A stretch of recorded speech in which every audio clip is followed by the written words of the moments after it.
Hello everyone, effective remedies by Shivika Sharma में मैं आपका बहुत सारा वेलकम करती हूँ।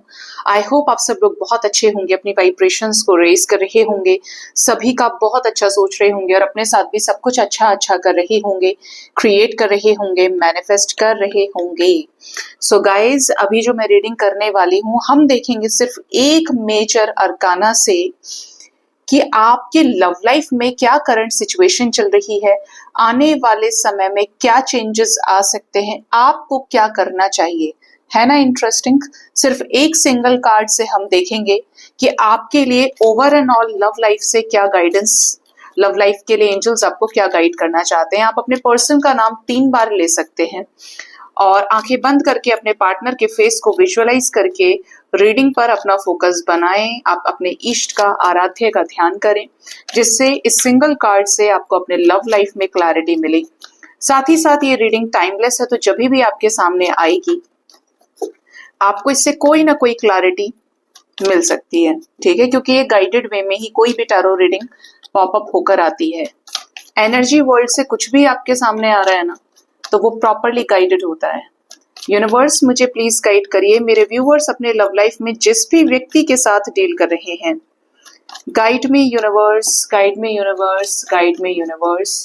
सिंगल कार्ड से मुझे बताएं मेरे व्यूअर्स के पार्टनर्स के लाइफ में, उनके ओवरऑल लव लाइफ में क्या करंट सिचुएशन चल रहा है, आगे क्या होने वाला है उनके लव लाइफ में और उनके लिए क्या गाइडेंस है। प्लीज गाइड करें। वो एक कार्ड मुझे दे दीजिए महादेव, जिससे इस रिश्ते पर क्लैरिटी मिल पाए मेरे व्यूअर्स को। सिर्फ एक कार्ड महादेव, और वो एक कार्ड आ गया है। बॉटम से ट्रांसफॉर्मेशन, डेथ की एनर्जी है। Wow, amazing. ठीक है, तो आपके कनेक्शन के करंट सिचुएशन की बात करें लव लाइफ में, तो आपकी जो मैनिफेस्टेशंस है वो रुकी हुई हैं। आपने जो भी चाहा है, जो भी प्रे किया है, आपको या तो मिला नहीं है या उस तरीके से अभी मिलना बाकी है जिस तरीके से आपने मैनिफेस्ट किया हुआ है। मतलब आपने मैनिफेस्ट किया है रिकंसिलेशन, पार्टनर के साथ मैरिज, जबकि आप हो सकता है ब्रेकअप सिचुएशन में डील कर रहे हो, नो कॉन्टैक्ट में डील कर रहे हो, लेकिन you are keep on manifesting. मतलब आपका मैनिफेस्टेशन चालू है। आप डायरेक्टली इनडायरेक्टली अपने पार्टनर को लेकर ही सब कुछ सोचते हैं। ये तो छोड़ दीजिए कि आप पॉजिटिव सोच रहे हैं, नेगेटिव सोच रहे हैं, बट आप सोच रहे हैं। आप एनर्जी यूनिवर्स में लगातार देते हैं, एक दिन में कई कई बार। ठीक है, बोलते हैं ना, ध्यान मेरा वही रहता है, मेरे पूरे दिन दिमाग में वही रहता है। तो आप उस टाइम पर मैनिफेस्ट ही कर रहे होते हैं। ठीक है, तो आपका जो प्रेजेंट सिचुएशन है लव लाइफ का, उसमें अभी ग्रोथ होने बाकी है। कुछ लोगों को अपने लव लाइफ में चेंजेस भी नजर आ रहे होंगे, जो चीजें कभी नहीं खुली हैं, कभी कोई रास्ता नहीं बना, ब्लॉकेजेस बहुत ज्यादा थे, तो आपने नोटिस किया होगा कि कुछ चीजें पहले से बेटर हो रही हैं। जिनके लाइफ में बेटर नहीं हुई हैं, वो भी उस पीक पर हैं, उस समय में चल रहे हैं जहां पर सिचुएशंस सुधरेंगी।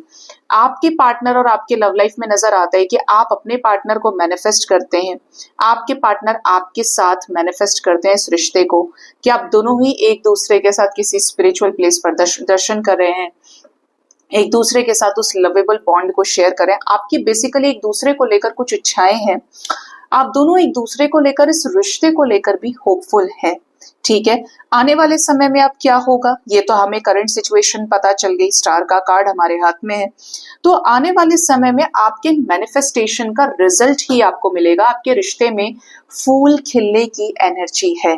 ठीक है, ये जो फूल खिलने की एनर्जी है ना, ये आपके ब्लॉकेजेस को हील करे, आपके रिश्ते के ब्लॉकेजेस को, और भगवान का आशीर्वाद, आपके इष्ट का, आपके आराध्य का आशीर्वाद आपको जरूर मिलेगा।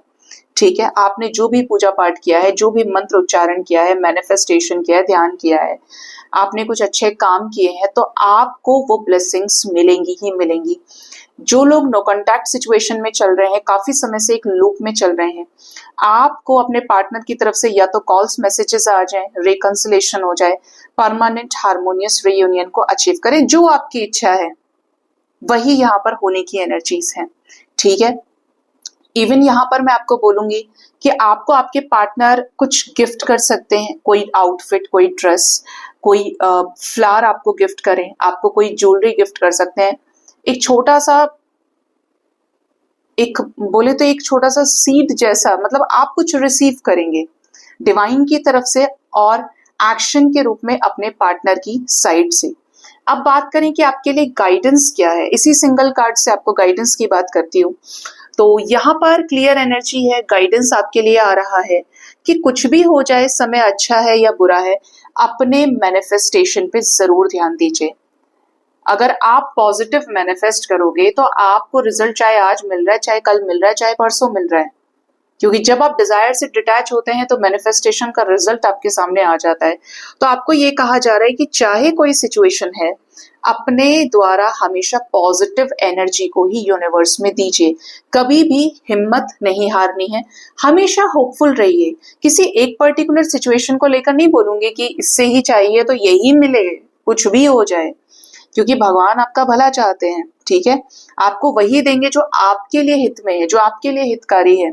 तो आपको क्या करना चाहिए, आपको मैनिफेस्ट करना चाहिए पॉजिटिव, और हमेशा एक होप की एनर्जी में रहना चाहिए कि यार अगर मैंने कभी किसी के साथ बुरा नहीं किया है, मेरे कर्म अच्छे हैं, मैंने हमेशा सबका अच्छा सोचा है, तो आज नहीं तो कल मेरे साथ सब कुछ टाइम पर सही होगा। मेरे साथ यूनिवर्स है, मेरे साथ मेरे ईष्ट का आशीर्वाद है। मैंने अच्छा किया है तो अंततः लास्ट में मुझे भी एक सुकून की ही नींद आएगी, मेरे साथ भी सब कुछ सही होगा। और ये फैक्ट है, आपके अच्छे कर्म कभी ना कभी आपके बुरे समय में आगे जरूर आते हैं, जो आपको प्रोटेक्ट करते हैं, जो आपको हील करते हैं और समय पर आपका साथ देते हैं, आपकी डूबती हुई नौका को बचा लेते हैं। लेकिन अगर अच्छे कर्मों का कोष ही खाली है, तो आपके पास जब बैंक में बैलेंस ही नहीं है अच्छे कर्मों का, तो आप वहां पर सोच सकते हैं कि फिर आपको वो चीजें रिलीज ही करनी पड़ती हैं, या जो चीज नहीं है तो वो आपसे दूर होगी ही होगी, ब्लॉकेज की वजह से, कार्मिक सिचुएशंस के पूरे हो जाने की वजह से भी, ठीक है। तो यहाँ पर क्लियर एनर्जी है कि आपको होप रखनी है, आपको पॉजिटिविटी को बनाए रखना है। अपने मैनिफेस्टेशंस का जरूर ध्यान रखिए कि मैनिफेस्टेशन आपका पक्का और मजबूत होना चाहिए। अपने आप को एक एनर्जी का सोर्स बना लीजिए। आप ऑलरेडी सोर्स हैं, आपके अंदर बड़ी सारी एनर्जी का समावेश है। अब डिपेंड करता है कि वो जो एनर्जी की फैक्ट्री आपके अंदर चल रही है, जो हमेशा से, जब से आप पैदा हुए हैं तब से आप लेकर आए हैं, जब तक आपके अंदर आपकी आत्मा का वास है, जब तक आप जीवित अवस्था में है, वो एनर्जी का सोर्स, पावर हाउस हमेशा आपके अंदर विद्यमान है और रहेगा। आपको उसे यूज करना आना चाहिए कि आप उसे किस तरीके से यूज कर रहे हैं, कहाँ यूज कर रहे हैं, ठीक है। तो डिवाइन के साथ अलाइनमेंट में आने की कोशिश कीजिए, अपने आप को बैलेंस कीजिए, ठीक है। अपने आप को बैलेंस करेंगे तो लाइफ में कुछ अच्छा देख पाएंगे अपनी ही आंखों के सामने, और नहीं देखते हैं तो आपके सामने अच्छी चीजें भी हो रही होंगी या होने वाली होंगी, तो आप उन्हें देख नहीं पाएंगे, ठीक है। तो सब कुछ डिवाइन पर छोड़ने का समय है, सरेंडर करने का समय है। आपके हाथ में आपके अच्छे कर्म है, बदलाव से डरना नहीं है। आपके सब्र का फल आपको मिलेगा। यहाँ पर वही वाली वाइब्स हैं कि भगवान के घर में देर है लेकिन अंधेर नहीं है। आप सही जगह खड़े हैं तो आपको वहां से आगे भी भगवान लेकर जाएंगे, लेकिन बशर्ते आपके अंदर बदले की भावना न होकर परोपकार की भावना होनी चाहिए, ठीक है। सो गाइस, स्पेशली आपको अगर मैं एंजल नंबर की बात करूं जो मुझे चैनलिंग हुई है, वो है 666 और 777।